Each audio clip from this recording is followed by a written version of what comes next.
Temos então imagens vindo da Casa Branca. A gente começa então com a sequência dos discursos no café da manhã de oração nacional. Aqui uma conselheira sênior falando.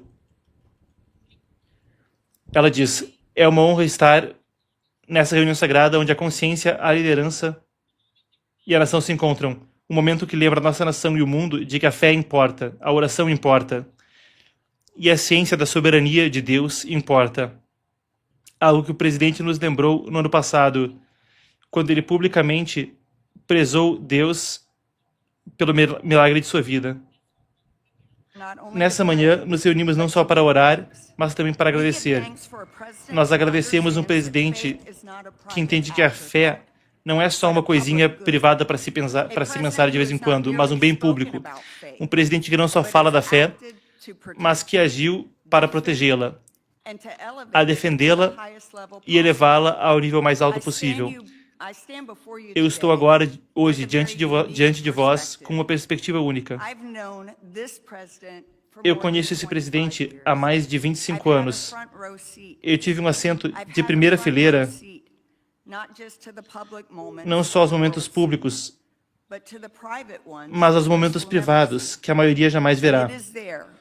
E é ali, longe das câmeras e das multidões,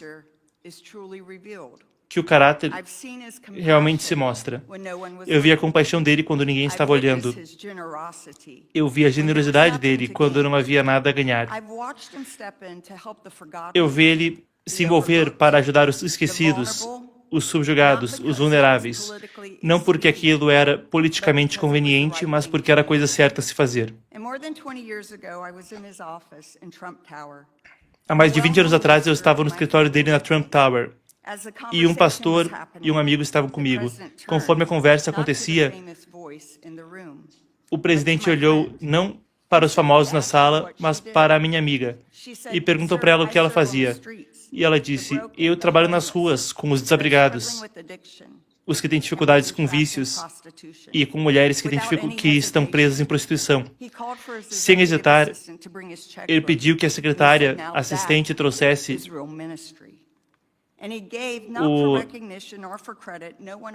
os seus cheques. E ele então deu para ela uma doação que ninguém fora daquela sala jamais descobriu. E ele continuou a apoiar aquele trabalho silenciosamente, de forma privada, por um longo período. As Escrituras dizem para cuidar das viúvas e dos órfãos, defender os pobres e amar a piedade. Eu vi esse presidente viver dessa forma silenciosamente, de novo e de novo, através de ações, não só palavras. Como conselheira sênior para o escritório de fé da Casa Branca, a Jenny Corn, minha colega, está aqui também. Posso dizer sem hesitação que nenhum presidente na história moderna, ou talvez em toda a história, fez mais de forma estrutural, substantiva e sincera para elevar e proteger a liberdade religiosa. Ela é aplaudida então ao dizer isso.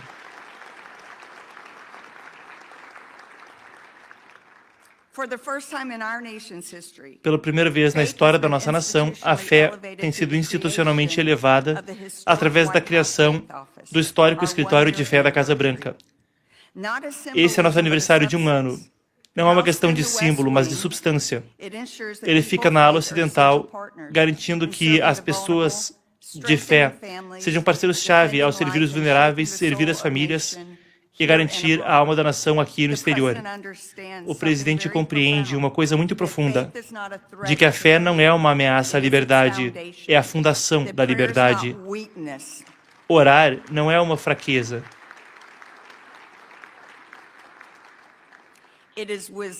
É sabedoria. E que liderança, no seu melhor, não só responde ao povo, mas responde a Deus. Em um momento quando a fé está sob pressão mundialmente, esse presidente não teve vergonha de se erguer como um campeão da liberdade religiosa dentro e fora de casa, defendendo crentes perseguidos.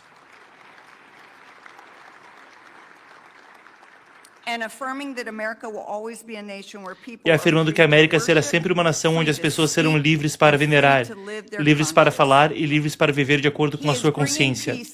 Ele está trazendo paz através de grande força.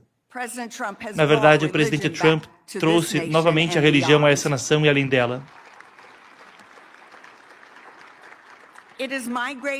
É a minha grande honra apresentá-los, e eu acho que eu posso falar isso não só como uma conselheira sênior, mas como sua amiga, o maior de todos os tempos, o maior campeão de fé que nós já tivemos no ramo executivo, o 45º e o 47º presidente dos Estados Unidos, erguam-se para aplaudi-lo, um homem que eu tenho a honra de chamar de amigo, presidente Donald J. Trump.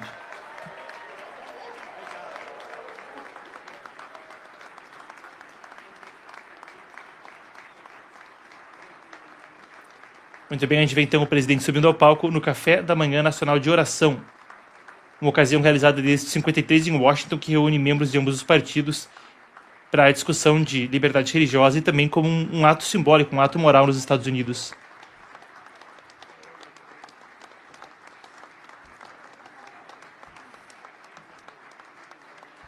E a gente detecta ali o presidente de El Salvador, é ele, não é? Nayib Bukele ali então ao lado do presidente americano. Um convidado, tem gente de mais de 50 nações que viaja para o Café da Manhã Nacional de Orações. A gente vê ali, da esquerda para a direita, Nayib Bukele, John Thune, chefe do Senado, a Linda McMahon, secretária da Educação, salvo engano, Mike Johnson, presidente da Câmara.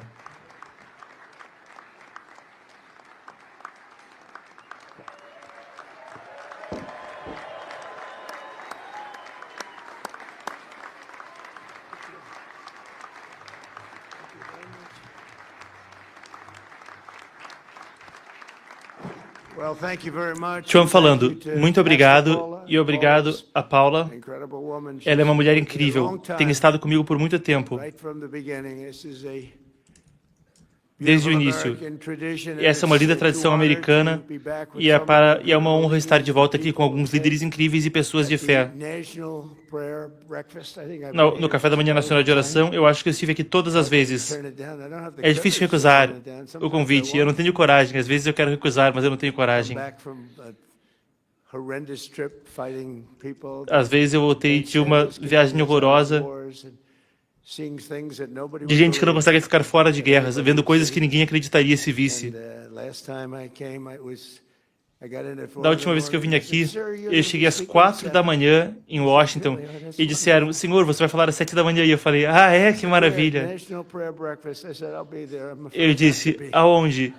E aí me falaram, é no Café da Manhã Nacional de Oração. E eu falei, então eu vou. Eu não tenho coragem de não ir, porque eu preciso de toda a ajuda que eu posso ter. Ele aponta para cima. Sabe, eu nunca... O pessoal da fake news que está ali atrás me filmando, esse pessoal nunca me dá folga. Da última vez, eu estava falando com algumas pessoas e eu estava falando sobre eu jamais ir para o paraíso. Não dá para ser sarcástico com o pessoal da mídia, porque eles escrevem, e quem escreve, quem lê é diferente de quem ouve.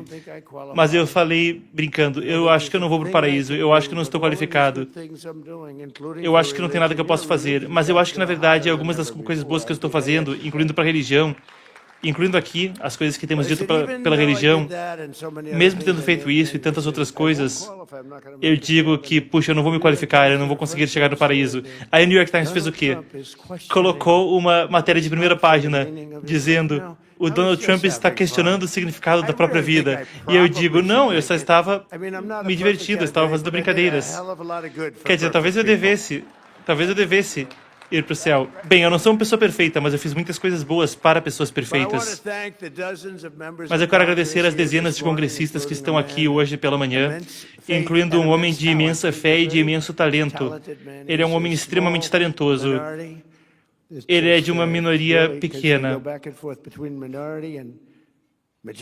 Ele tem uma pequena maioria. Às vezes somos minoria, às vezes somos maioria. Como é que a gente ganha no Congresso com minoria ali, hein?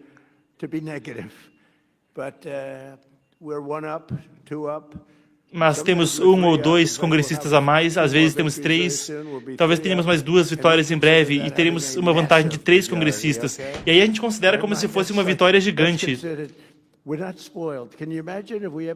Dá para imaginar se a gente conseguisse 20 ou 30 assentos a mais que eles? Aí seria fácil demais, não teria nem diversão com o Congresso. Eu recebo esses telefonemas do Mike Johnson e ele fala, pode falar com a gente? Eu digo, são 3 da manhã. Tem 2 tipos de gente. Tem o tipo que vai conosco, fecha conosco, está conosco para o bom e para o ruim. Isso são 95% dos republicanos. E aí tem um tipo que precisa de um empurrãozinho todas as vezes. Para a coisa mais simples, sobre republicanismo, religião, a coisa mais fácil de aprovar no mundo, eles sempre deixam difícil. Mas eles sempre cedem. Mas eu sempre tenho que ligar para eles às 3 da manhã, e eu pego e ligo. Eles me dizem, presidente, o presidente da Câmara está ligando. E eu digo, Mike, que horas são? Ele me fala, são 3 da manhã. Tem 9 congressistas aí que estão jogando duro. Você telefona para eles, por favor. E eu falo, beleza, não tem problema. Mas são sempre os mesmos 9, não é não, Mike? Então eu ligo. E eu digo, Chip? E aí, Chip, como é que tá? E ele diz, olá, senhor. E ele me fala, senhor, eu não consigo. Posso falar com você no café da manhã? Temos um voto às 9 da manhã. E ele diz, tem que me dar uma concessão, senhor. E eu digo, tá bom, vem para o café da manhã, Chip. E aí vem alguns outros aí. São sempre os mesmos 9 congressistas. Eu não quero ficar falando o nome deles. Mas tem um que nunca chega. Tem um que nunca nos dá refresco, é um não automático. Se a gente reforma o assistencialismo, se a gente fizer a melhor coisa do mundo pela religião, não importa o que façamos ou quão bom seja, os maiores cortes fiscais de todos os tempos, como nós fizemos.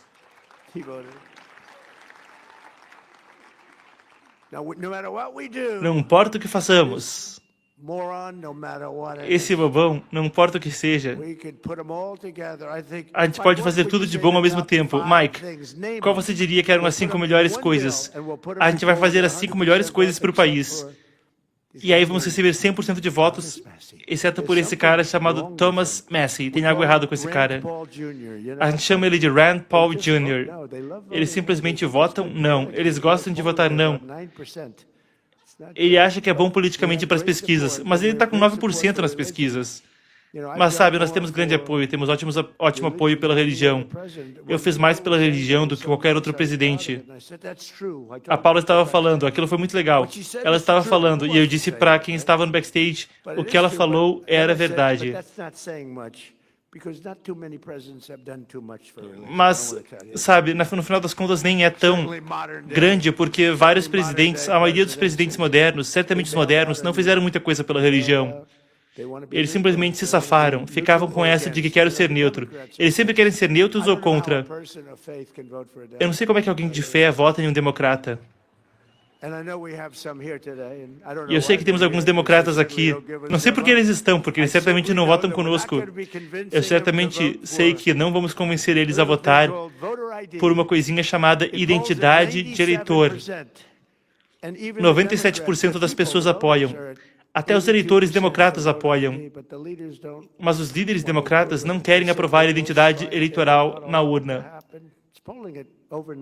Mais de 90% das pessoas apoia. Se chama identificação do eleitor. Quando você vai para votar, você tem que se identificar. Você...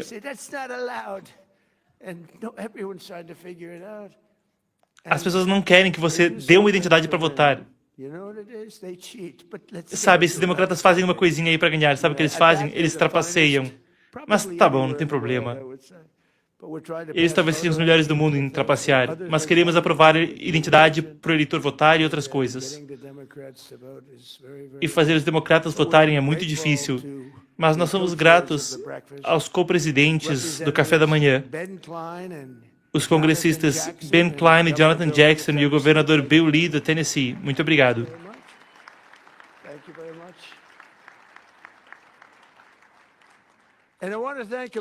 Eu quero agradecer um homem que tem estado comigo há um longo tempo, temos sido amigos. Eu costumava ser entrevistado por ele e ele só queria falar de guerras. Qual é desse cara? Ele é ainda muito inteligente, foi para as melhores universidades e era um dos melhores alunos. Assim como eu também fui um ótimo aluno, mas ninguém acha isso. Ninguém acha que o Pete foi um ótimo aluno. Pensam que o cara era durão, um lança-chamas. Mas é bom ser um cara assim para a posição de secretário da guerra. Pete Hegseth, que trabalho você fez?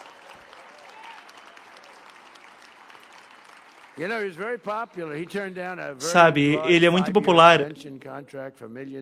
Ele largou um contrato milionário de 5 anos lá na Fox. A esposa, não quero ficar falando dela, ela é ótima, mas ela disse, tá maluco? Mas a verdade é que o Pete tem sido simplesmente incrível. Eu costumava ser entrevistado no Fox and Friends. E eu falava com o Pete e eu perguntava, do que você quer falar? E o Pete dizia, eu quero falar da soltura de 25 prisioneiros. De 25 prisioneiros que eram soldados americanos. Eles lutaram muito bem. Venceram todas as batalhas. Eram 25 deles. Foram presos por lutar muito bem. Pete, você não diria que esses caras eram durões? Mas é verdade. Nós ensinamos as pessoas a combater. Aí colocam elas na cadeia porque elas lutaram um pouco bem demais. Fazíamos isso.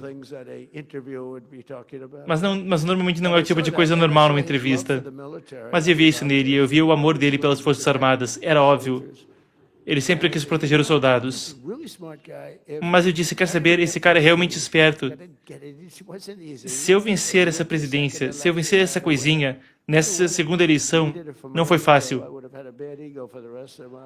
Se eu não fizesse isso... Antes eu já tinha um ego grande, mas depois que eu ganhei isso, agora eu realmente tenho um ego grande. Ganhei todos os estados-chave.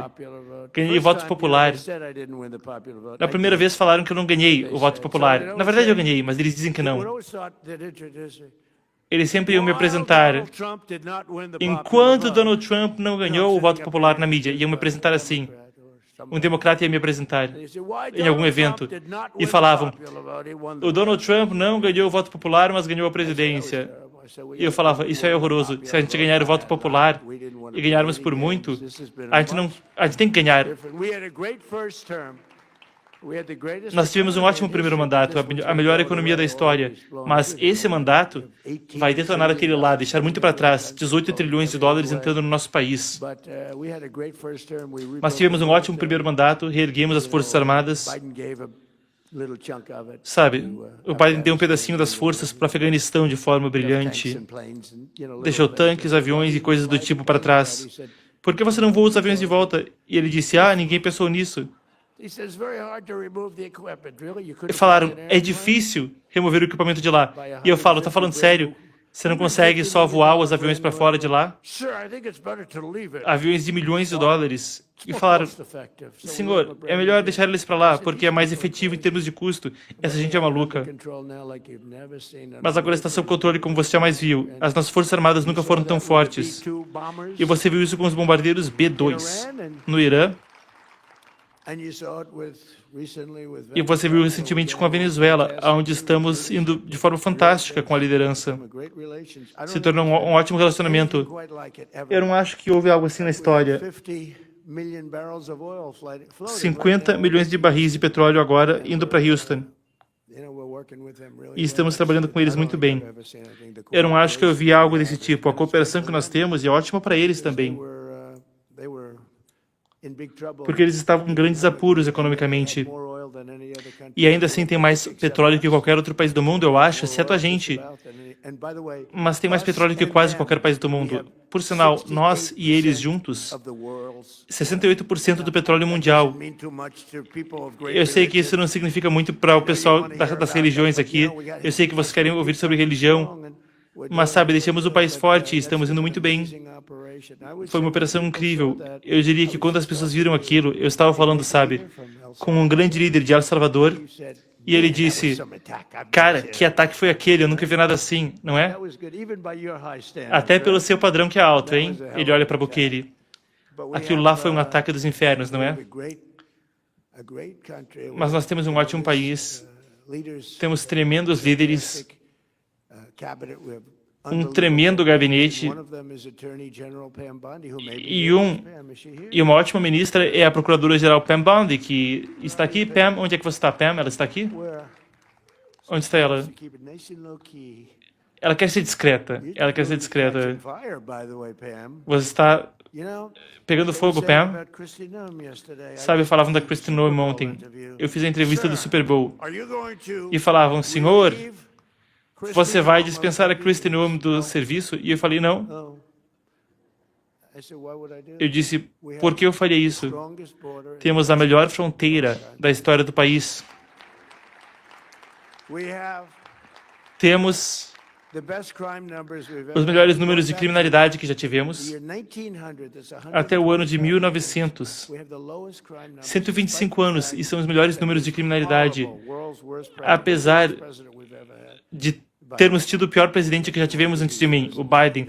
Ele nem sabia que era presidente. Então ele não vai levar para o pessoal. Eu não quero que ele leve para o pessoal. Felizmente, ele não tem nem ideia do que eu estou falando. E ele está assistindo. Ele está feliz com o que eu acabei de falar. É esse cara que estava administrando o país. Mas ele foi o nosso pior presidente. Teve alguns ruins. O Obama foi terrível. Um homem que dividiu nosso país. Ele era um divisor. E acredite ou não, estamos unindo o país. Sabe o que está unindo o país? O nosso tremendo sucesso. Temos tremendo sucesso. Mais investimento sendo feito no nosso país agora do que qualquer país já teve, por muitas vezes. Se você voltar 10 anos atrás, um certo país que não era nós, recebeu 3 trilhões. Agora, em 11 meses, porque os números do 12º ainda não entraram, 18 trilhões de dólares de investimento entrando. O maior da história tinha sido 3, muitos anos atrás.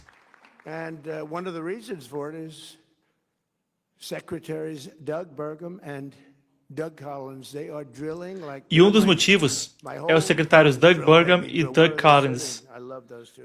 Um dos meus slogans é perfure, rapaz, perfure. Onde é que vocês estão? E quem estaria? Catherine? Olá, Catherine. Chris. O que eles estão perfurando de petróleo, eles estão perfurando como ninguém. Eu falei com o Chris ontem. E ele disse, senhor, estamos perfurando mais petróleo do que qualquer um jamais perfurou, dobrando o número. Eu estava em Iowa na semana passada com os fazendeiros. Estamos indo muito bem com os fazendeiros. Demos para eles subsídios de 12 trilhões após as tarifas, porque estavam tirando vantagem deles, os outros países. Falei, quanto foram prejudicados? Disseram, 12, e eu fiz o cheque. E eles nem querem, só querem ser tratados de forma justa.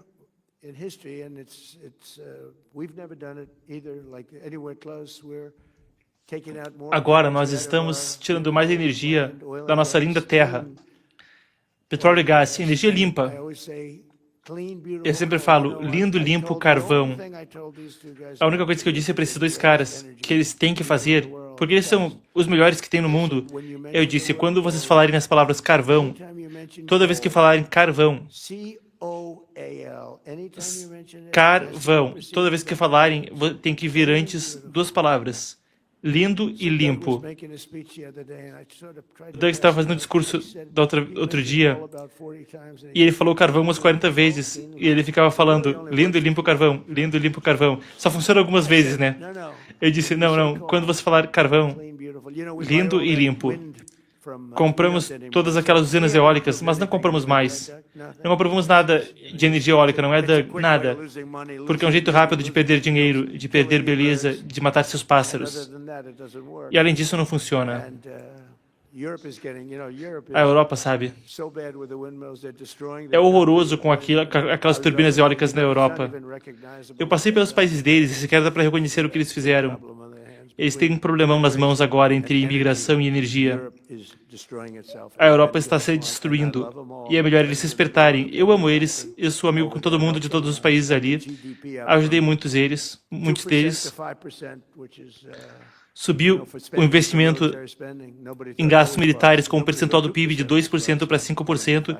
Nem achavam que 2% seria possível, mas 5%. Mas não dá para reconhecer a Europa. Quando você fala as diferentes cidades, é uma coisa muito triste de se ver. Eu fui para Davos, eles me convidaram. E quando eu saí de lá, a Suíça disse, talvez seja o convite mais estúpido que já demos para alguém. Mas eu falei para eles, estão destruindo o próprio país. A questão energética lá é ridícula. E com a imigração, rapaz, eu estou falando, é um lugar onde muitos desses países sequer podem ser reconhecidos. E eu gostaria de ver eles sendo corrigidos. Muito em breve vai ser impossível para eles se corrigirem. Temos aqui a nossa diretora de inteligência nacional e internacional, Tulsi Gabbard. Ela está fazendo um ótimo trabalho. Onde está Tulsi? Estavam criticando muito ela 2 dias atrás, porque por insistência da Pam, ela foi e ela deu uma olhada na questão dos votos, e todo mundo falava, por que ela está fiscalizando as eleições? Porque a Pam queria fazer isso. Sabe por quê? Porque ela é esperta. E aí todo mundo estava falando, não tem nada a ver com o cargo dela tem a ver com inteligência internacional. E eu falava, uau, as mesmas pessoas que falavam isso ficavam falando que a Rússia tinha afetado nossas eleições. Então, imagine que a Rússia tivesse algo a ver. Mas, bom, a Rússia não teve nada a ver. Aí agora eles falam que a Rússia não teve nada a ver. Mas pode jogar a China e uns 5 outros países nesse balaio. Mas ela fez um ótimo trabalho, e a Pam fez um ótimo trabalho, e nós apreciamos isso. Eu não te vejo há uns 2 dias. E eu tenho aqui um dos maiores negociadores, eu tenho tanto orgulho dele. Ele é um grande negociador, inteligente e respeitado por todos. Jameson Greer. Onde ele está? Ele está aqui em algum lugar. Obrigado, Jameson. Esse cara é ótimo. Que ótimo time nós temos. Ótimo time econômico, ótimo time militar. Temos o general Raising Cane. O general Cane, ele acabou com o Estado Islâmico. Em 3 semanas, me disseram. O general Milley disse, vai demorar 5 anos, senhor. Disseram, senhor, vai demorar 5 anos. E eu disse, qual é? Temos o melhor equipamento do mundo, estamos lutando contra caras que usam rifles ruins, às vezes facas. Eu falava por quê? E aí eu fui para o Iraque. E eu encontrei um cara chamado Kane. Eu saí do avião e tinha 3 generais ali. Eu fui perguntar para eles por que diabos não estamos ganhando a guerra contra o Estado Islâmico. Eles ficavam jogando joguinho com a gente. E foi ali que eu conheci Raising Cane. Eu disse, qual é o seu primeiro nome? Raising. Eles me chamam de Raising. Eu disse, que tipo de nome é esse?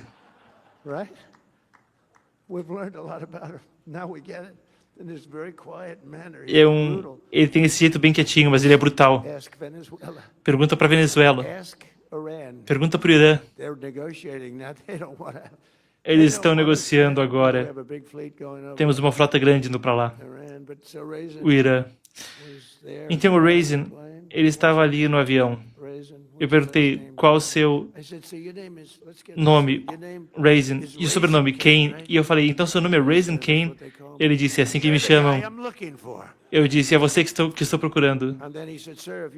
E ele disse, senhor, se você quiser, você pode dormir lá. Eu disse, eu não preciso dormir, eu estou dormindo num avião há 20 horas. Eu dormi no avião. Na verdade, eu não gosto de dormir em aviões, sabe? Eu gosto de ficar olhando pela janela, procurando mísseis e inimigos. Mas ele disse, temos um lugar preparado para você e podemos nos encontrar depois de você descansar. E eu falei, não, vamos lá agora. Então fizemos isso. E eu disse para ele, me dizem que vai demorar 5 anos para derrotar o Estado Islâmico. Ele disse, não, senhor. Eu perguntei quanto tempo demoraria, General Kane. Ele disse, senhor, podemos fazer em 4 semanas. Eu disse, quê? Ele disse, podemos fazer em 4 semanas, senhor.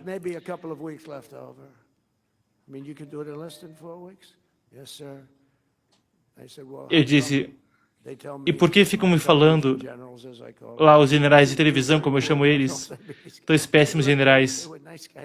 Eles eram gentis, mas eles não tinham o cara necessário. Algumas pessoas simplesmente não têm o que é necessário, não importa o que. Como é que eles me disseram que ia ser 4 ou 5 anos? E o general me disse, eu não quero falar mal de ninguém, então eu não vou comentar. E eu achei aquilo muito legal. Ele disse, senhor, vamos usar essa base aqui até o momento em que chegarem ao alvo, eles têm que voltar e reabastecer.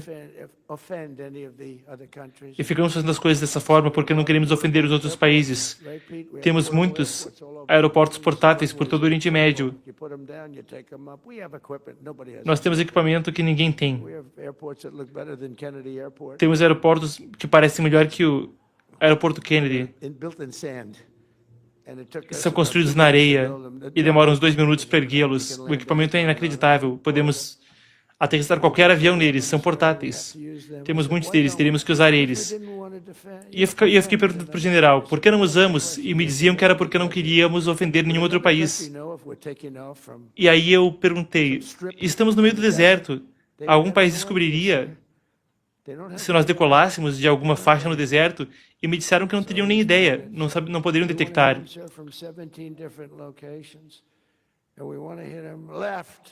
Ele me disse, senhor, queremos atingir eles de 17 locais diferentes, esquerda, direita, de cima e de baixo, oeste, norte, sul, leste. Senhor, eles não saberão o que diabos aconteceu. E nós fizemos aquilo da forma politicamente correta. Se fizéssemos aquilo da forma politicamente correta, demoraria 5 anos. Ligaríamos para o chefe de Estado e diríamos, queremos atacar o Estado Islâmico hoje. Assim que o telefonema fosse feito, eles iriam ligar para o Estado Islâmico e falar, você vai ser atacado, saia daqui. Mas não é assim que acontece com o Raising Cane e com o Pete Hegseth. Não é assim que trabalhamos agora. Temos um método um pouco diferente. Então eu voltei para Washington e eu falei, sabe, esse cara... E aí eu dei uma olhada, e ele era tão respeitado. E eu falei, uau, ele é realmente respeitado. Eu liguei para ele e eu falei, general, boa sorte. Deus te abençoe. Eu digo isso para as pessoas todas as vezes. Foi a mesma coisa quando eu dei o ok para o ataque na Venezuela e no Irã. Todos estamos num quarto juntos, observando os ataques, e sempre dissemos, Deus te abençoe. Tenha uma jornada segura. É uma jornada perigosa. Essas são jornadas perigosas. Voar pelo meio do Irã. Eles sabem que você está vindo e você está num bombardeiro B-2, uma coisa inacreditável. E eles não conseguem ver porque ele é furtivo. Tão bom que pedimos mais 20 deles novinhos. Versão atualizada.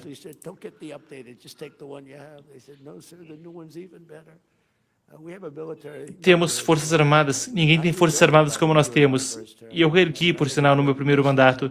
Eu acho que foi uma das melhores coisas que eu fiz. E agora, estamos realmente reerguendo as forças armadas para valer. Mas no final das contas eu liguei e eu perguntei, você acha que pode fazer, general? Ele disse sim, e estava acabado em 3 semanas. E aí a eleição foi fraudada, eu não estava no cargo, e o Estado Islâmico se reergueu, se reergueu, se reergueu, e agora tem um pouquinho de Estado Islâmico lá de volta. Nós detonamos ele no outro dia pela Nigéria, que eles estavam matando cristãos. Sabia disso? Você não pode matar cristãos. Quando cristãos estão sendo atacados, eles sabem que quem atacou vai ser atacado de forma sanguinária e viciosa pelo presidente Trump.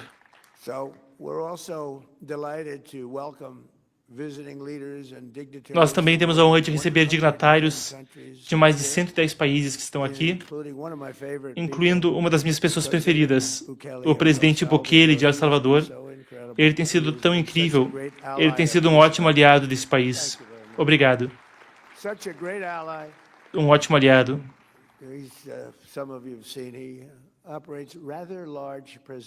Alguns de vocês viram isso.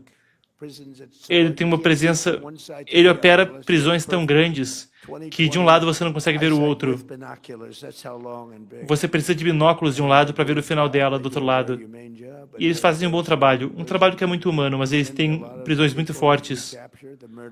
Eles receberam muitas pessoas que capturamos, os assassinos e traficantes, as pessoas que entraram no nosso país ilegalmente e já fizeram crimes imensos.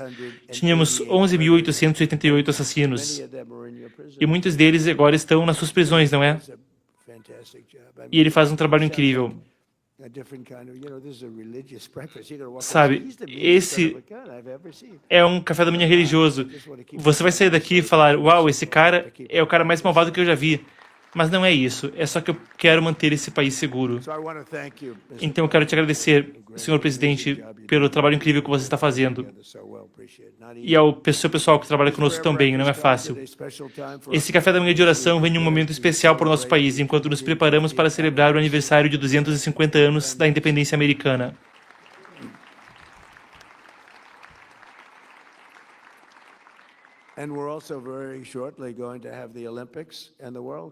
E também muito em breve teremos as Olimpíadas e a Copa do Mundo. Sabe, fui eu que fiz elas virem para cá. Fui eu que consegui as Olimpíadas e a Copa do Mundo. E eu estava tão chateado porque eu estava tentando antecipar a data delas, mas eu não conseguia. No meu primeiro mandato eu estava conseguindo elas e o Barack Obama estava se recusando a receber as Olimpíadas. Sabe, ele foi para lá, ele fez a apresentação do plano dele para as Olimpíadas e a apresentação dele ficou em último lugar.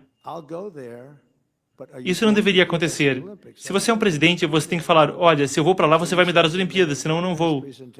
Então dizem que o Obama fez uma ótima apresentação, ficou em quarto lugar, último lugar. Então ele detestava esse pessoal do Comitê Olímpico. Eu sei que ele não vai falar isso, mas eu falo por ele.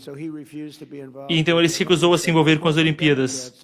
Eu recebi um telefonema dos democratas, o pessoal democrata de Los Angeles me ligou e falaram, olha, o presidente não liga para o Comitê Olímpico, não está telefonando para eles. E eu tinha acabado de ganhar a presidência, então eu nem estava envolvido no processo. E eu liguei para esse senhor da Dinamarca. Dá para acreditar, Dinamarca, eles têm um pedaço grandão de gelo que a gente está negociando, hein? O maior pedaço de gelo do mundo. O maior pedaço de gelo do mundo. Eles nunca vão ficar sem água. Mas eu liguei para o presidente, liguei para as várias pessoas do Comitê Olímpico, o chefe do Comitê Olímpico, um cara muito legal, e eu não consegui tirar ele do telefone. Ele estava doido por um carinho, porque ninguém ligava para ele. Só queriam saber do presidente. Os Estados Unidos querem as Olimpíadas? Eles não queriam escolher os Estados Unidos, e então alguém falar que não ligava. Eu disse, eu desesperadamente quero, nós vamos conseguir. Eu falei com ele e com outras pessoas e eu resolvi. Eu liguei para os democratas em Los Angeles, a prefeita de Los Angeles. Estavam devastados. Eles só queriam que o chefe de Estado reconhecesse as Olimpíadas. Mas resolvi e conseguimos as Olimpíadas. E conseguimos a Copa do Mundo. Eu não sei se o Gianni está aqui da Copa do Mundo, mas aquele cara é demais. Mas consegui ambas. E eu fiquei realmente chateado. E aí eu disse, puxa, eu não vou ser presidente quando acontecer. Porque vai ser um mandato depois do meu segundo mandato. Porque quando você consegue as Olimpíadas, vai ser 10 anos depois. Então eu fiz todo aquele ótimo trabalho.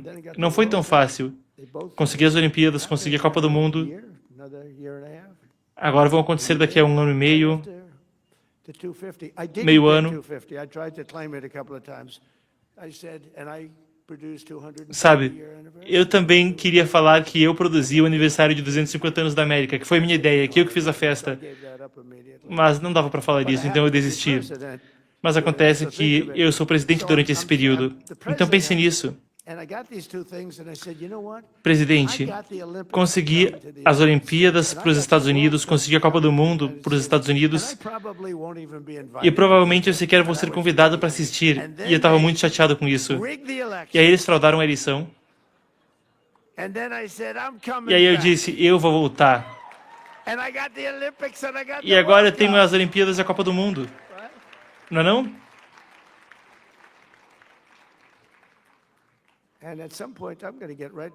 E em algum momento eu vou voltar para o teleprompter e aí vocês vão falar: ah, que ótimo discurso.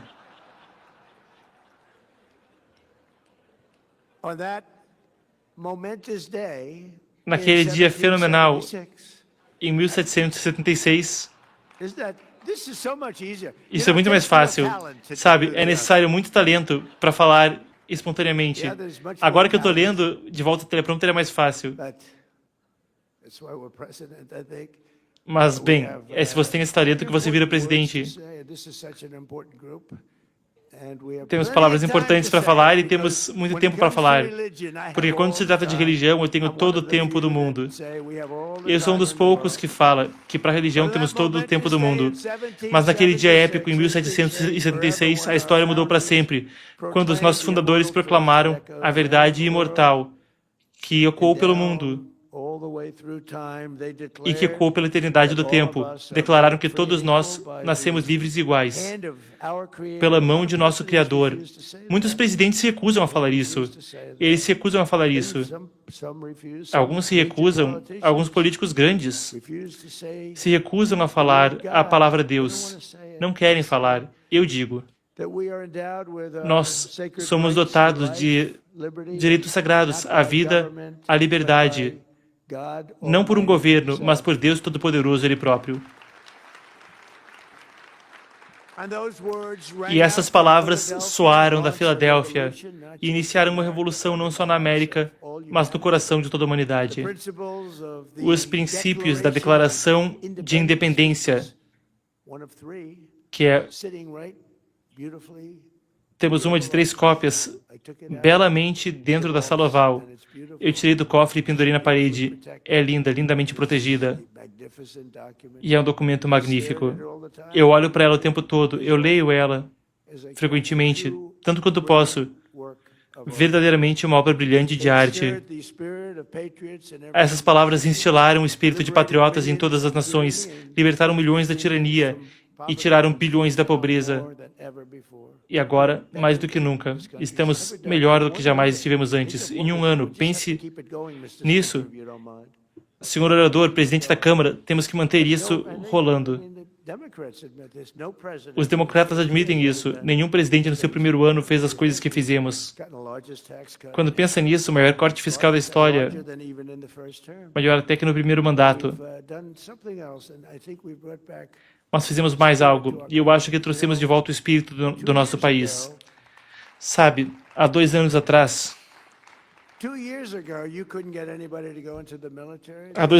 ninguém se alistava no exército. Riam de você quando você falava que ia ser militar. Ninguém respeitava o nosso país.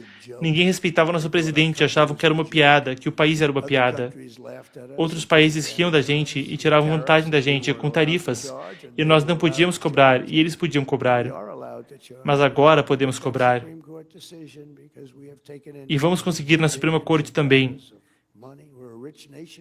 Porque recebemos centenas de bilhões de dólares. Somos uma nação rica novamente, fazendo o que outras nações fizeram contra nós por muitas e muitas vezes. Mas a maior coisa é o que está acontecendo aqui, o espírito do nosso país. Isso passa pela religião e também pelas Forças Armadas. Não conseguíamos recrutar ninguém para as Forças Armadas. Era o pior que já havia sido, há 2 anos e meio atrás, sob o governo do sonolento Joe Biden. Eu chamo ele de Joe Dorminhoco e Joe Corrupto. Eu fico fazendo pesquisas. Qual é melhor, Joe Corrupto ou Joe Dorminhoco? E fica mais ou menos meio a meio aí. Então eu uso os 2 nomes. Mas agora nós temos os melhores recrutamentos que já tivemos. Todo mundo quer estar nas Forças Armadas. Não conseguimos fazer ninguém, não eu, mas eles, o último governo. Sob eles, ninguém queria estar na Força Aérea, na Guarda Costeira, nos Fuzileiros, na Marinha, na Força Espacial, que agora está cada vez mais importante. Eu sou tão orgulhoso disso porque eu sou o pai da Força Espacial, fui eu que abri esse ramo. Mas não conseguíamos conseguir gente para entrar nisso, incluindo nossos departamentos policiais e de bombeiros. Não havia orgulho da nossa nação, estávamos sem espírito, mas agora tivemos as maiores estatísticas de recrutamento da história do nosso país. Tem lista de espera de gente querendo entrar nas Forças Armadas. E, na verdade, queremos estender as Forças Armadas, hein? Senhor orador, tem tanta gente querendo entrar nas Forças Armadas, sabe?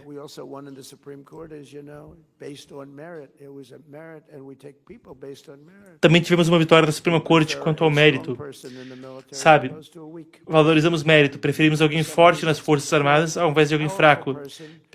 Preferimos uma pessoa forte, poderosa, com ótima visão, que pode atirar bem um rifle, ao invés de alguém que seja extremamente fraca, que não tenha massa muscular, que não consiga disparar um fuzil, que sequer tem ideia de onde está. Temos forças armadas onde todo mundo parece Tom Cruise, só que maior. Contratamos com base em mérito, e isso inclui as universidades. Para entrar nas universidades, sabe, ótimas notas, ótimos conselhos.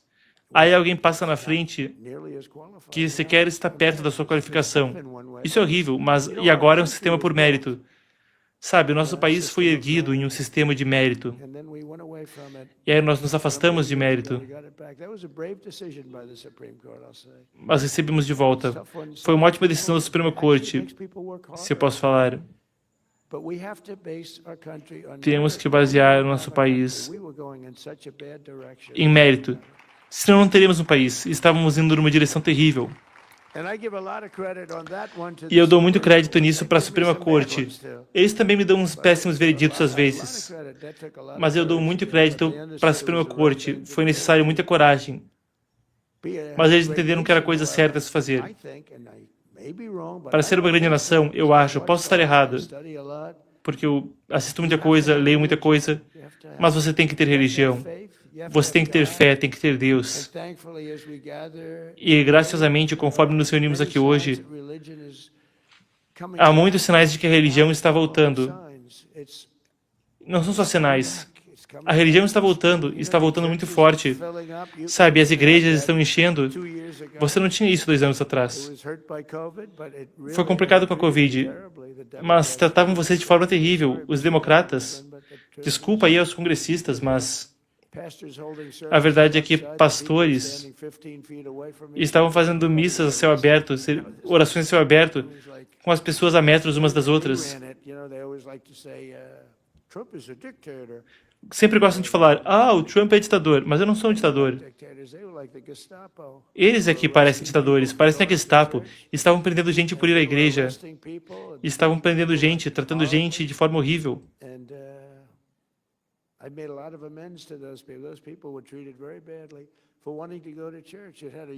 As pessoas eram tratadas muito más por querer ir na igreja. E o impacto foi péssimo para as igrejas. Mas agora está voltando de forma muito forte. Ninguém nunca viu nada assim.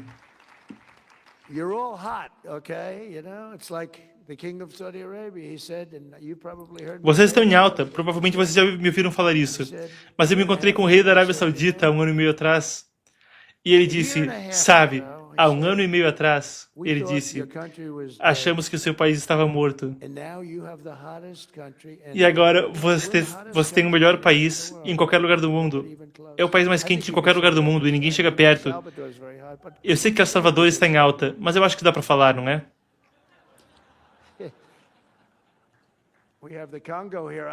Temos o pessoal do Congo aqui. O Congo está em alta, não é não?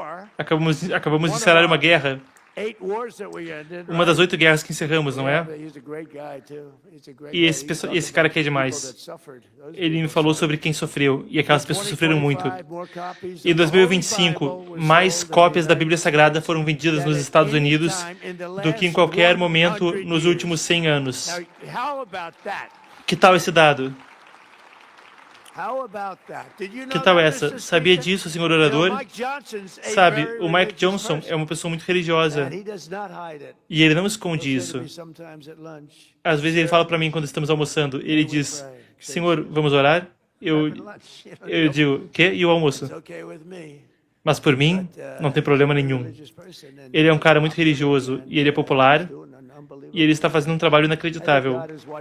E eu acho que Deus está te observando. Deus está observando ele. Não sei sobre mim.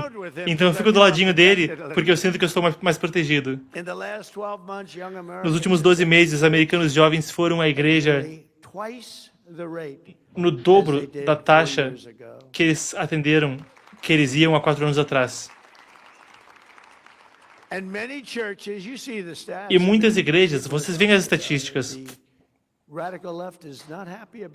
a esquerda radical, a extrema esquerda não está feliz com isso e os democratas não estão felizes com isso. Por sinal, esse vai ser o último ano que os democratas vêm para esse evento, hein? Eu tenho que dizer para vocês, como diabo vocês votam nesses caras? Mas algumas igrejas estão vindo 30, 50 ou até 70% de aumento no número de convertidos e também no número de pessoas que está indo para a igreja toda semana. Para apoiar essa renovação animadora que está acontecendo, eu tenho orgulho de anunciar que em 17 de maio de 2026, estamos convidando americanos de todas as partes para irem para uma oração no Parque Nacional de gratidão. E nós vamos fazer uma coisa que vai ser durona. Nós vamos fazer uma nova dedicação da América, uma nação sob Deus. Nós vamos dedicar a América novamente como uma nação sob Deus. Ele se refere ao slogan que também está impresso nas notas de dólar.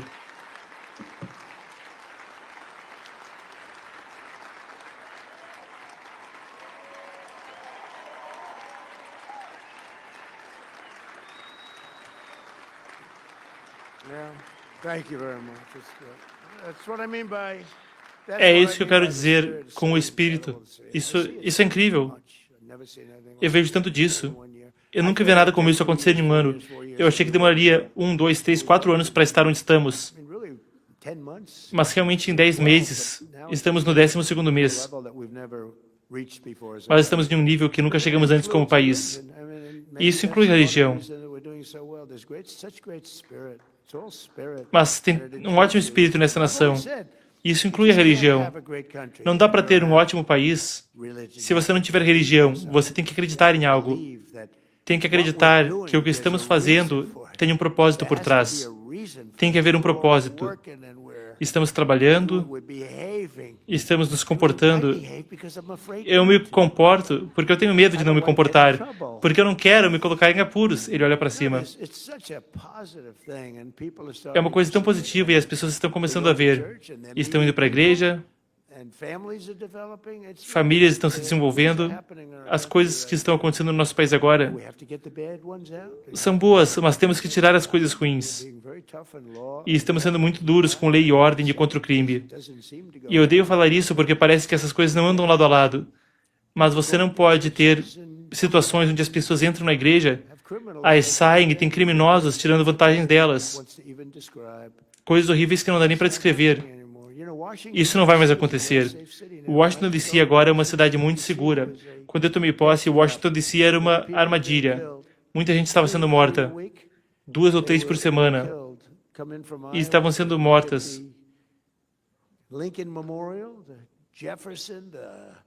O Lincoln Memorial, os monumentos. Mandam os filhos para cá para ver os monumentos. E aí ligam para os pais e falam, desculpe, seu filho morreu. É o quê? O filho morreu. Isso não vai mais acontecer. Sabe, nós tiramos 2.500 monstros de Washington, D.C. Não é só a questão das tropas. Sabe? E também acho que fica mais bonito. Você passa pela rua e tem uns caras de 2 metros nas ruas com aquela cara de mal. Eu acho isso bom. Eles têm cara de mal quando eles veem criminosos. Eles tiraram daqui o trem de Aragua. Eles detonaram. Detonaram os criminosos. Nós deportamos eles para de onde vieram. Mas tiramos mais de 2.000 criminosos de linha dura das ruas. 2% da população produz 90% da violência, dos crimes violentos.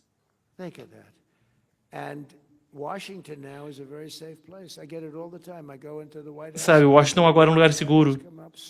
Eu vou para a Casa Branca e o pessoal diz para mim, as equipes, o staff, jovens, homens e mulheres dizem, eu vim caminhando para o trabalho, eu sequer podia caminhar para o trabalho antes. Eles caminham para o trabalho. A cidade está bombando, os restaurantes estão abertos. Sabe, antes o restaurante seria roubado com arrastão. E aí bateriam nas pessoas com a coronha da arma. Agora Washington é uma cidade muito segura. Não temos quase nenhum crime e é um milagre. Mas aconteceu muito rápido. E é a mesma coisa nos lugares onde entramos. Na Louisiana, em New Orleans, eu recebi um telefonema do governador Jeff Landry. O cara é ótimo. E ele disse, pode mandar as tropas? Porque esse lugar está fora de controle. Eu mandei. Em um período de 2 semanas, abaixamos o crime. Agora, baixou 77%, 80%. E em mais um mês, sequer vai ter crime naquela maravilhosa cidade de alegria. Não vão mais ter crime ali. É incrível. Memphis, Tennessee é outra.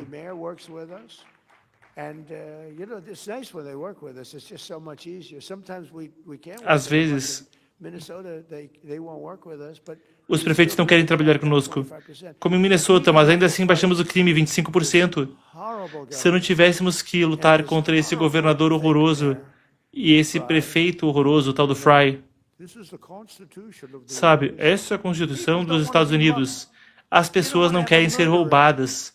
Não querem um assassino morando do lado delas. Alguém que matou 3 pessoas em um certo país e aí agora está vivendo lindamente aqui. Porque falando de forma geral, se mataram em outro país, eles não vão ser os melhores cidadãos. E são pessoas duronas. Lembrem, na campanha eu falava que os criminosos deles fazem os nossos parecerem nenezinhos. São algumas das pessoas mais viciosas do mundo. Só mandam os piores pra cá.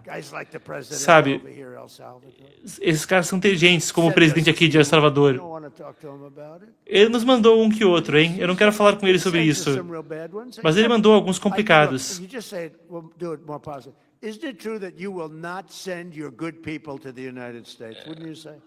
Não é verdade que você não manda uma gente boa para os Estados Unidos? Ah, ele não sabe, né? Mas ele mandou gente ruim para os Estados Unidos. E eu vou falar com ele sobre isso, mas eu adoro ele. Ele fez um ótimo trabalho. São gente inteligente. Esse pessoal é esperto, esperto que nem gente de rua. Quando você administra um país da América do Sul, você tem que ter a malandragem. Os líderes desses países não mandam as pessoas boas para cá. Eles só mandam as pessoas ruins. Eles querem manter as pessoas boas. Mas fizemos um ótimo trabalho. Em Minnesota, o crime abaixou apesar de termos que lutar contra esses lunáticos ali, que por sinal estão roubando dinheiro. Eu acho que, na verdade, isso é um acobertamento dos 19 bilhões de dólares que eles roubaram. Eu acho que eles fazem isso como um acobertamento.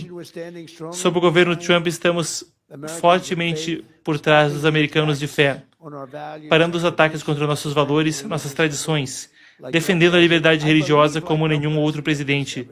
Eu creio que como nenhum outro presidente jamais fez. Nós nos livramos da sinistra emenda Johnson para que os pastores possam falar a verdade e para que possam fazer isso sem a remoção de seus sem impostos adicionais. Eu estive com um grande grupo de padres, pastores, rabinos. Tínhamos um grupo de pessoas, um ótimo grupo. E eu pedi ajuda. Eles estavam animados para a minha primeira eleição. E eu não quis ser alguém que ficava forçando a barra, porque eu não sou alguém que força a barra. Eu não queria ser agressivo demais com eles. Então fizemos 2 reuniões. Na segunda reunião, havia líderes muçulmanos, havia todo mundo.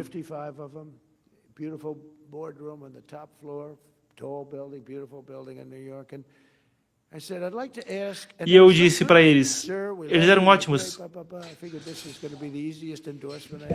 Eu pensei, vai ser o pessoal mais fácil de conseguir que me apoie na eleição. E aí, quando eu pedi, vocês podem me apoiar, eles falaram, a sala ficou quieta, parecia morte. E eu perguntei, ei, por que vocês estão quietos? Vocês estavam sendo gentis e agora vocês parecem assustados. E um deles pegou e falou, ele disse, senhor, estamos muito preocupados porque se falarmos sobre política, se apoiarmos você, nós perderíamos imediatamente nossa isenção fiscal e a igreja iria falir. Eu falei, como é que é? É a emenda Johnson, do Lyndon Johnson. Ele brigou com alguns pastores em Dallas, ele não gostava deles, eles não se gostavam. O pastor achava aquilo horrível.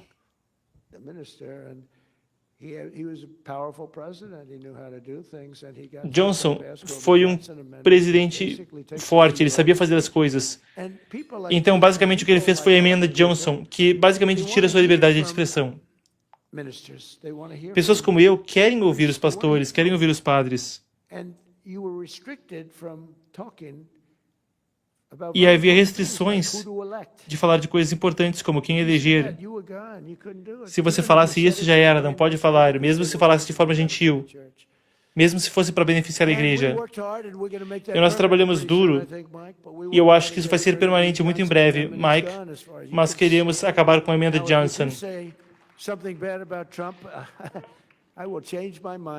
Não sei, se você falar uma coisa ruim sobre o Trump, aí talvez eu mude de ideia e talvez eu revogue imediatamente sua isenção fiscal, hein?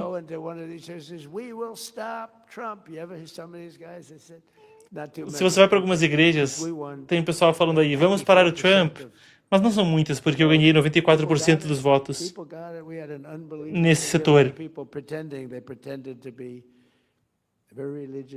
Tinha muita gente que fingia ser religiosa. Eu não acredito que eram.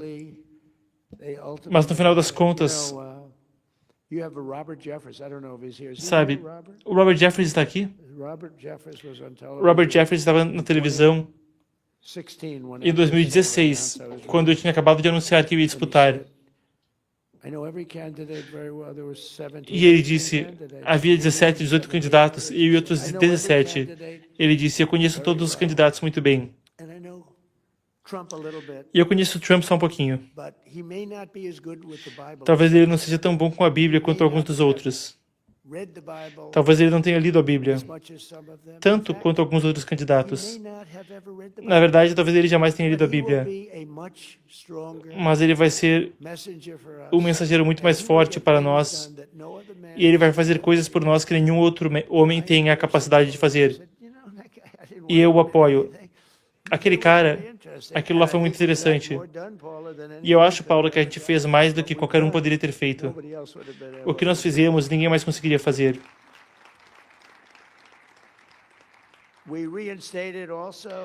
Nós também devolvemos ao cargo todos os membros das Forças Armadas que haviam sido removidos por objeções religiosas.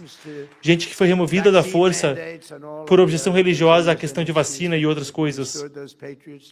Restauramos esses patriotas de volta aos seus cargos e indenizamos o seu pagamento completo.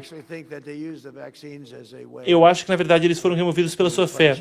Eu acho que a vacina foi, na verdade, uma forma de punir quem era religioso. Eu não sei como dá para votar para essas pessoas. Nós aprovamos a maior expansão da escolha escolar para que todos os pais possam mandar o filho para uma escola que compartilhe de seus valores. E hoje eu também estou feliz em anunciar que o Departamento de Educação está oficialmente emitindo as novas publicações, as novas diretrizes para dar direito a orações em escolas públicas.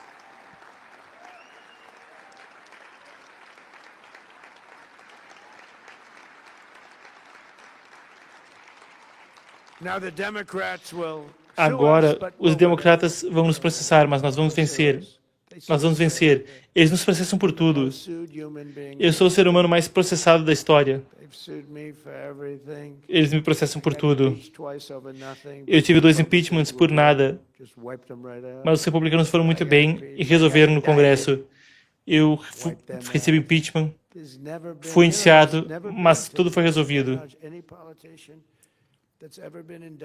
Nunca houve um político que foi indiciado e venceu uma eleição.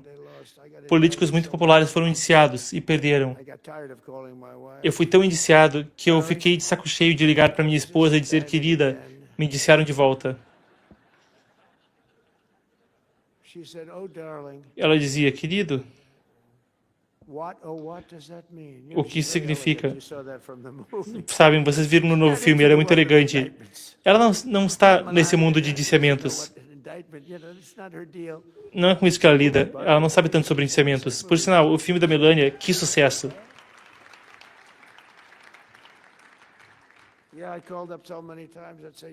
Eu liguei para ela tantas vezes. E agora, eu falava, foi indiciado de volta, não se preocupe. Pense nisso muitas vezes. E aí falam, Donald Trump está usando o sistema de justiça para acertar as contas. E eu não estou. Mas eu não teria o direito de fazer isso. Pense nisso. Nunca houve na história um presidente que foi tratado como eu fui tratado. É incrível.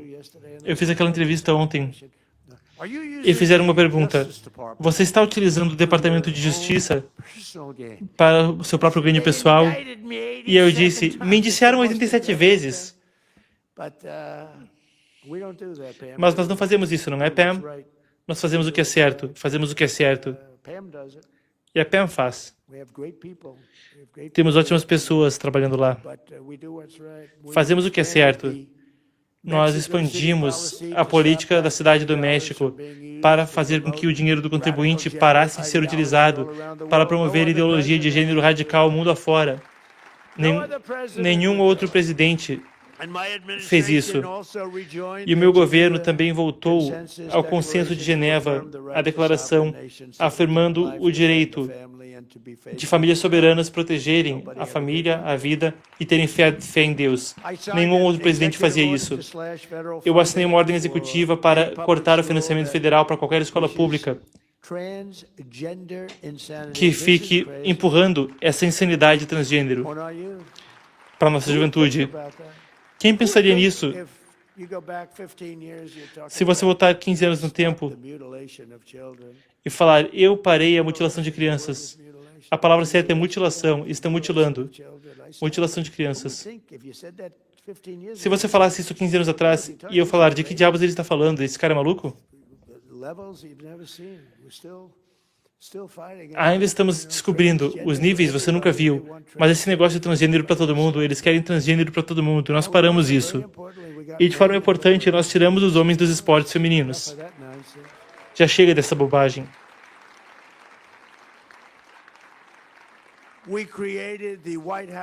Nós criamos o escritório de fé da Casa Branca pela primeira vez.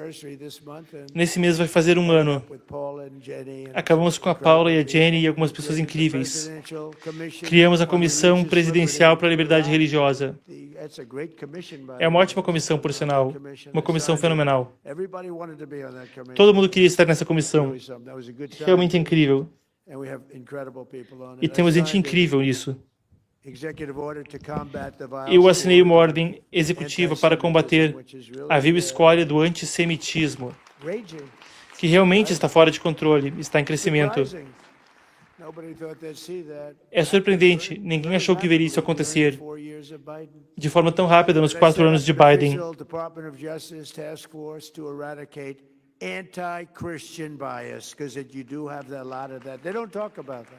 Eu fiz uma força-tarefa no Departamento de Justiça para encerrar o viés anticristão. Ninguém fala disso. Falam de outras religiões. Mas existe muito forte uma tendência anticristã. Você vê em vários países, a Nigéria e outros. Estamos batendo duro nisso. O meu governo está confrontando de frente as campanhas militantes e realmente intolerantes que tentaram tirar crentes religiosos da vida pública, tirá-los da sociedade. Agora, líderes religiosos são tão respeitados, ou mais, do que qualquer líder de qualquer tipo em qualquer lugar do mundo. Líderes religiosos são respeitados novamente, e é assim que tem que ser. São realmente respeitados novamente. Antes estava complicado. Os últimos 4 anos, antes desse ano que foi no nosso mandato, aqueles 4 anos ali foram brutais para líderes religiosos. Alguns foram muito corajosos, alguns não suportaram.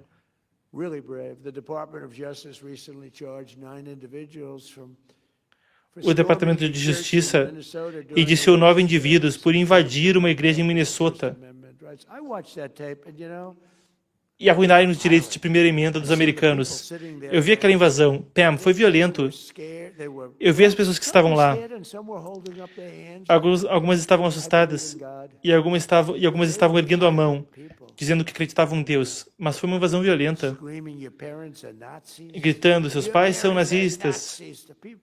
Estavam gritando aquilo para as pessoas na igreja. E eu achei que o pastor foi ótimo. Ele estava muito calmo.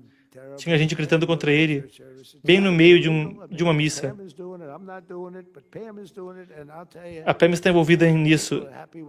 E eu vou falar, as pessoas estão felizes com o trabalho que estamos fazendo, porque aquelas são pessoas más. Tinha um lá que odiava o Trump.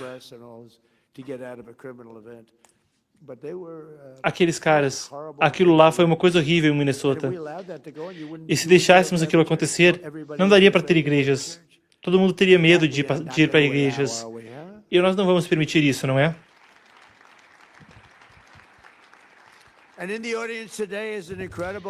Na plateia hoje tem uma mulher incrível que nos lembra que presente precioso é a liberdade religiosa que temos na América. Uma tradição que, de forma triste, não é compartilhada em tantos lugares do mundo. E até mesmo às vezes no nosso país. A nossa mídia é horrível. Se tivéssemos uma boa imprensa, seria melhor. Temos uma mídia muito corrupta e ruim. Meir Ibrahim é um cristão do Sudão. Eu estou trabalhando firme para encerrar aquela guerra. Está muito perto. Vai ser a guerra número 9. Se não resolvermos Rússia e Ucrânia antes do Sudão. Mas estamos muito perto de resolver ali. Em 2014, uma corte da Sharia no Sudão sentenciou ela a 100 chicoteadas e à morte por casar com um homem cristão. Na época, ela estava grávida de 8 meses com uma filha. Miriam foi obrigada a renunciar à sua fé em Cristo, mas ela se recusou a fazer isso. E ao invés, deu à luz aquela filha, a Maya, enquanto ela estava algemada, sendo espancada e vivendo em condições que ninguém nessa sala conseguiria imaginar. Crentes religiosos por todo o mundo se uniram na causa de Miriam, oraram pela sua proteção e, de forma bem-sucedida, pressionaram pela sua soltura. E eu fiz isso. Eu fiz isso com um telefonema. Ela tinha tanto apoio, foi tão fácil. Quando eu expliquei às potências ali, aos poderes que estavam lá, disseram, Senhor, faremos imediatamente. Eu queria que eu soubesse disso antes, mas é um mundo grande e tem muita gente. Miriam e a filha Maya estão aqui. Elas agora vivem em segurança na América, onde nós protegemos os cristãos. Nós não os matamos, nós os protegemos. E agora você está sendo mais protegida do que já foi antes. Então, Miriam e Meia, muito obrigado. Onde vocês estão? Estão aqui em algum lugar. Onde vocês estão? Por favor, fiquem de pé. Obrigado. Ele fala então da história de Miriam e Maya, cristãs perseguidas no Sudão, hoje em proteção na América.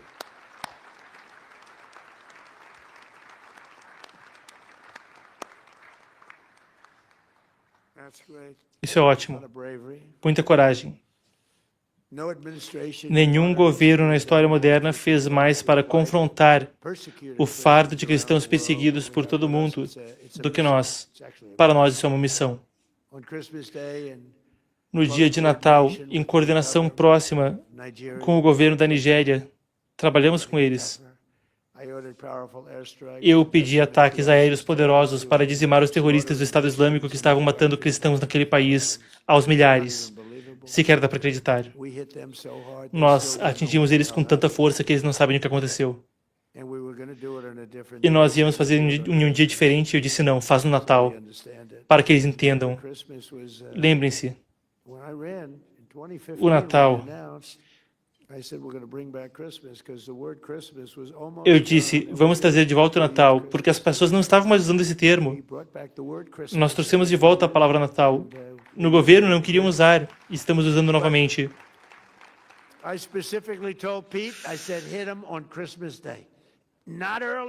Eu disse para o Pete, atinja no dia de Natal, não mais cedo nem mais tarde. E cara, como ele acertou. Nós atingimos de volta, não é recentemente.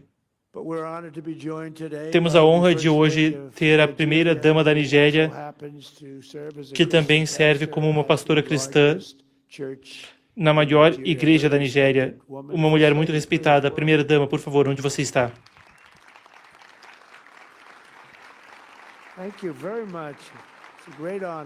Muito obrigado, é uma grande honra. Uma pessoa muito respeitada também. Obrigado. Eu também estou trabalhando incansavelmente para encerrar conflitos perigosos e superar ódios ancestrais. Em outubro, eu encerrei a guerra em Gaza, salvando centenas de milhares de vidas. Temos paz no Oriente Médio. É a primeira vez em 3.000 anos. Temos paz. Tem algumas chamas ainda, algumas brasas, mas não é muita coisa. E nós trouxemos de volta o último cadáver dos reféns. Agora todos os reféns, vivos e mortos. E já tínhamos soltado centenas antes disso. Mas conseguimos soltar o último refém, o último cadáver que estava com o Hamas. Agora o Hamas tem que se desarmar. Algumas pessoas dizem que eles não vão se desarmar, mas eles vão. E se não se desarmarem, não vão estar por aí por muito tempo. Eles concordaram em se desarmar. Como a Bíblia nos diz, abençoados são os que trazem a paz. E é verdade. Mas você só pode ter paz, na minha opinião, com força. Se você não tiver força, a paz vai ser muito difícil. E nós temos força. Em um ano eu encerrei 8 guerras ferozes, incluindo Camboja e Tailândia, Kosovo e Sérvia, Paquistão e Índia, Israel e Irã, a Armênia e Azerbaijão. São todas guerras. O presidente Putin me ligou sobre o Azerbaijão. E ele disse, eu estou trabalhando há 10 anos para resolver essa guerra. Como você resolveu? E eu disse, resolvi. Falei com 2 ótimos líderes. Eles vinham se combatendo por muitos anos. Mas resolvemos bem rápido.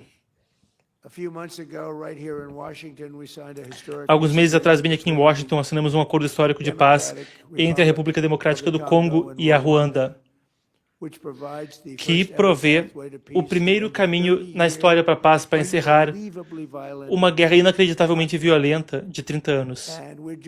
E nós estamos hoje aqui com um homem muito, muito corajoso e maravilhoso, o presidente do Congo. Presidente, você pode se erguer, por favor?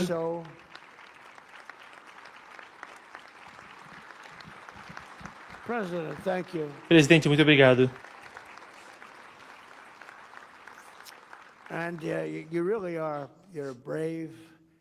Você é corajoso, um homem corajoso. Eu sei o que você passou. Eu conheço bem essa guerra. Foram muitos anos, não é? E está se resolvendo. Nada é fácil, não é? De vez em quando eu tenho que ligar para os dois, mas estamos resolvendo. E vai ficar bem. Você é corajoso e apreciamos que você esteja aqui. É uma grande honra. Você é um bom homem. Juntos, ele e eu também assinamos o maior acordo de minerais da história da África e dos Estados Unidos. O Congo tem uma terra magnífica. É uma terra incrível. E ele está indo muito bem. Então nós apreciamos isso. Mas nós assinamos o maior acordo. Algumas das nossas grandes empresas vão entrar ali. Então muito obrigado, senhor presidente. Me liga para qualquer coisa, ok?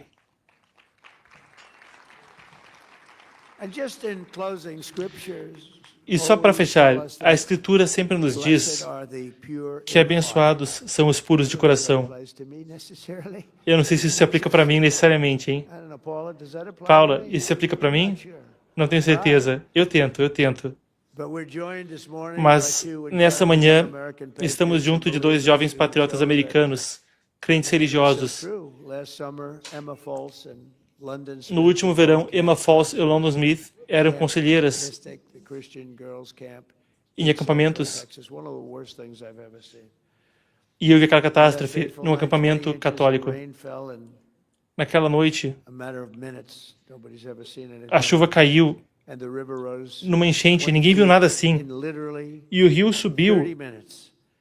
Em 20 minutos o rio subiu metros, trazendo devastação e destruição. A Emma corajosamente ajudou a resgatar 14 meninas preciosas para a segurança. E a London, vendo a água subir, reuniu outras meninas em cima de telhados e elas oraram e oraram. E conforme elas oravam, a água milagrosamente parou de subir a apenas poucos centímetros de seus pés.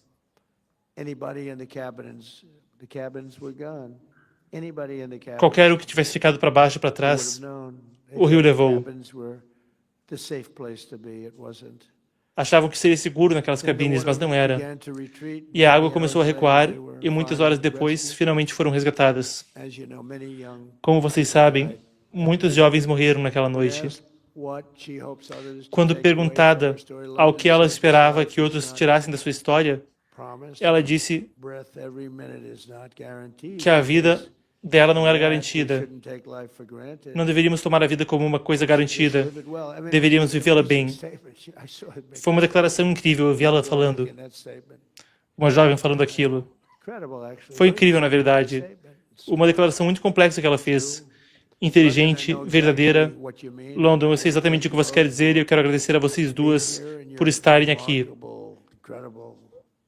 E sua coragem incrível e memorável. Realmente tem sido incrível. Eu perguntei para elas se elas queriam falar e elas falavam que eram tímidas. Talvez vocês sejam tímidas, mas são muito corajosas. Vocês podem ficar de pé, por favor?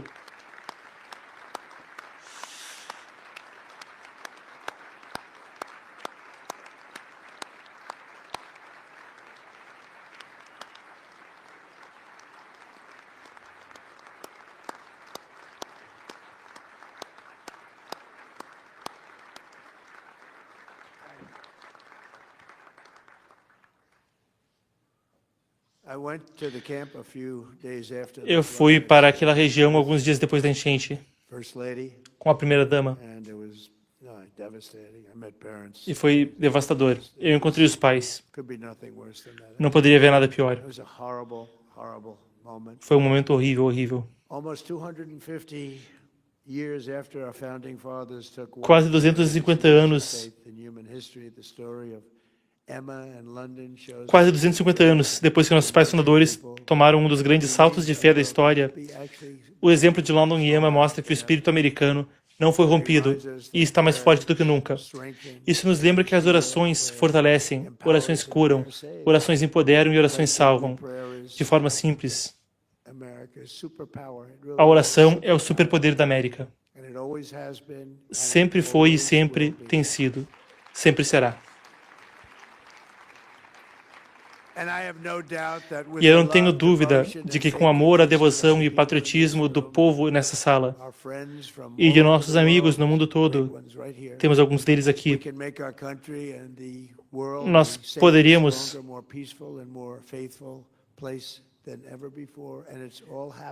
poderíamos tornar o mundo mais seguro e pacífico do que jamais antes. Isso está acontecendo diante dos seus olhos. Eu quero agradecê-los. Deus abençoe vocês e Deus abençoe a América. Obrigado a todos.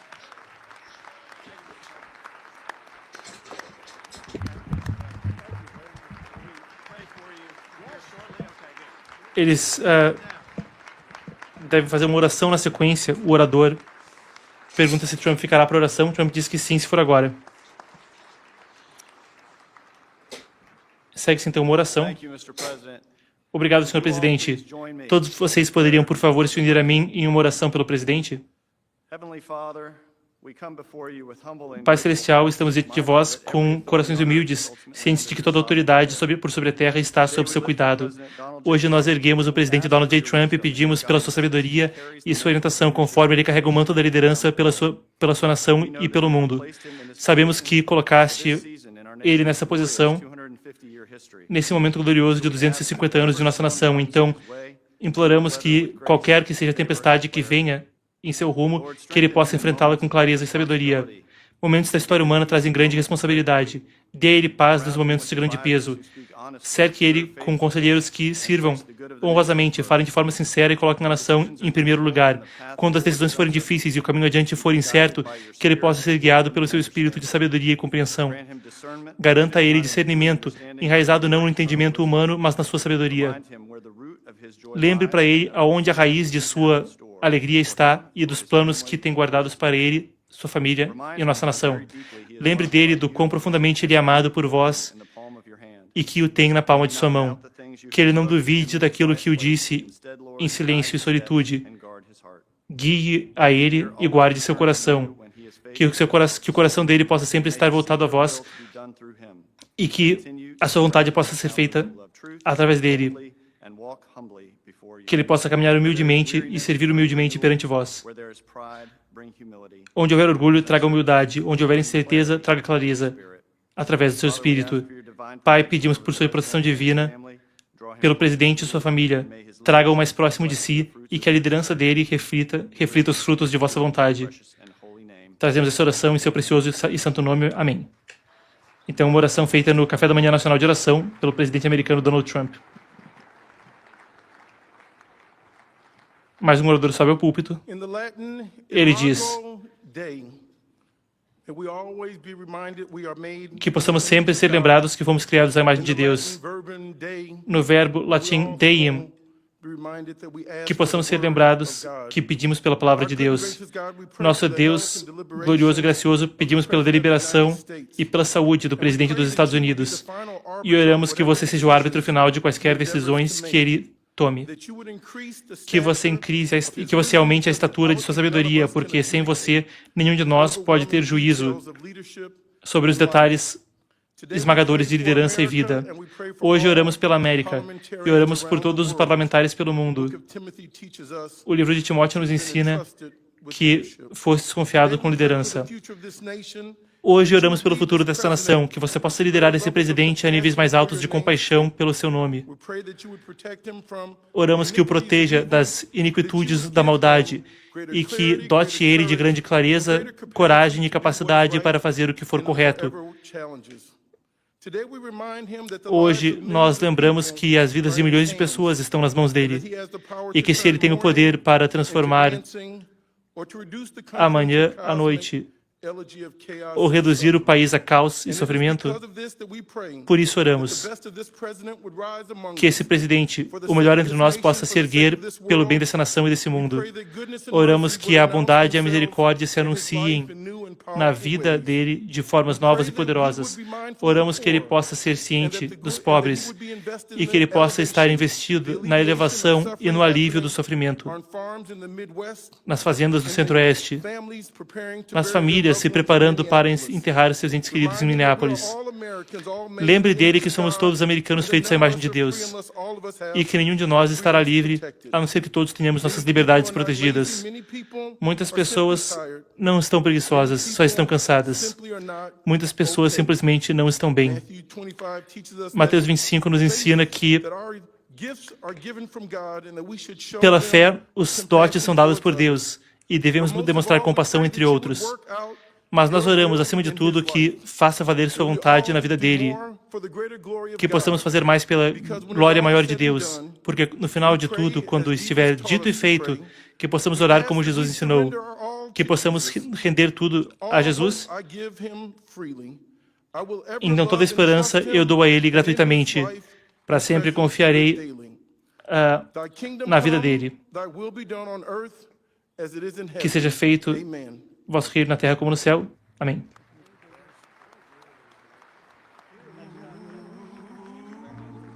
Muito bem, nós ouvimos então o Café da Manhã Nacional de Oração nos Estados Unidos. O 74º, desde 1953, é uma tradição que tem se perpetuado. E ali nós vemos então o presidente se despedindo dos dignatários. O menino gospel toca ao fundo por questão de direito autoral. Normalmente o YouTube complica, então a gente remove também o som. Mas nós vemos então, são mais de 110 dignatários internacionais vindo de diferentes nações pelo mundo. A gente vê ali o presidente de El Salvador, Nayib Bukele, então também entre eles, conforme o público se despede do presidente americano que discursou nesse Café da Manhã Nacional de Oração, onde ele anunciava um ano atrás também a criação do escritório de fé da Casa Branca e também anunciou a questão de ações contra o Estado Islâmico em proteção de cristãos na Nigéria. Hoje também, horário cheio, tá? Agenda cheia em eventos internacionais. Tem o Epoch News às 5 da tarde, você vai acompanhar comigo.